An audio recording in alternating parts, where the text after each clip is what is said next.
Guys और চুল কাটা ফেলে দিস বিয়েটা দেখা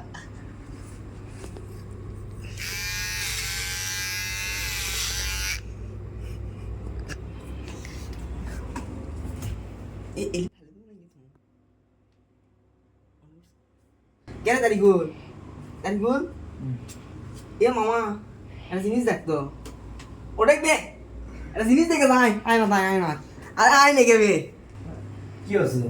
আরে বে শোন রে একটা কথা আছে বে কি হচ্ছে? দাঁড়া দেখ তো ছবিটা দেখ কেঙ্গা লাগিচ্ছে তো মামা এবার আমার চুল পড়ে গেল। এ ভাই এ মামা এটা সত্যি বাট বাট চুল বে সেই লাগিচ্ছে সব চুল লেগে আসবে। সেই লাগিচ্ছে মামা চুল লেগে গেছে সব দেখ বে সেই লাগিচ্ছে সব সময় চুল লেগে আসবে পাগলা আসলেই পাগলা তোরা বাপ। হ্যাঁ এ মামা সেই লাগিচ্ছে কিন্তু বাট বাতাস কর সখী মাথায় পানি